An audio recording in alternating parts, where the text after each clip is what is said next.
शैदा एक भोला भाला इंसान था। आज वो अपनी पत्नी को लेने उसके गांव जा रहा था। रास्ते में उसने एक जगह गधों को घास चरते हुए देखा। खैर, वो अपने ससुराल पहुंचा।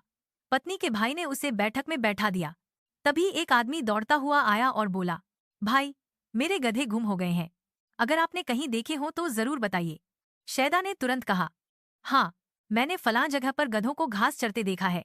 वो आदमी वहां दौड़ता हुआ चला गया। थोड़ी देर बाद वो आदमी फिर आया और बोला, आप तो कमाल के इंसान हैं। आपने जो जगह बताई थी वहीं मेरे गधे मिल गए। फिर वो चला गया। अब रोटियां पकनी शुरू हुईं। चूंकि शैदा रसोई के पास वाले कमरे में बैठा था, उसे रोटियों की थप थप की आवाज सुनाई दी। वो उन्हीं आवाजों से रोटियां गिनने लगा। जब उसे खाना परोसा गया तो उसने 3 रोटियां खा लीं। जब चौथी रोटी दी गई तो उसने कहा, आपने कुल 7 रोटियां बनाई थीं, उसमें से 3 मैं खा चुका हूं। अगर ये भी मैं खा लूं तो बाकी लोग क्या खाएंगे? साला हैरानी से उसे देखने लगा और बोला, आपको तो अभी राजा के महल में होना चाहिए। इन दिनों रानी का हार खो गया है। राजा ने ऐलान किया है कि जो भी हार ढूंढेगा उसे इनाम मिलेगा। जब शैदा महल पहुंचा तो उसने सोचा, अगर मैं 40 दिन की मोहलत मांग लूं तो कुछ न कुछ तो हो ही जाएगा। उसने राजा से कहा, मैं 40 दिन का तप करूंगा और 40वें दिन हार आपको दे दूंगा। 40 दिन तक शैदा ने महल में अच्छे अच्छे मजे किए।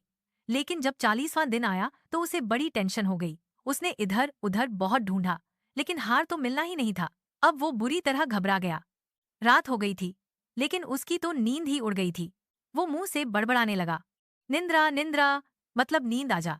उसके कमरे के पास एक नौकरानी खड़ी थी, जिसका नाम ही निंद्रा था और वही हार चुराकर रख चुकी थी। उसने सोचा, इसे तो मेरा नाम भी पता चल गया है।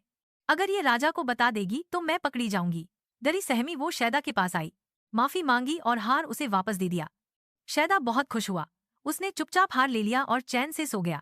सुबह उसने वो हार राजा को सौंप दिया। राजा ने जब हार देखा तो वो हैरान भी हुआ और बहुत खुश भी। उसने शैदा को ढेर सारे इनाम देकर खुशी खुशी विदा कर दिया। सादगी और सच्चाई में ताकत होती है।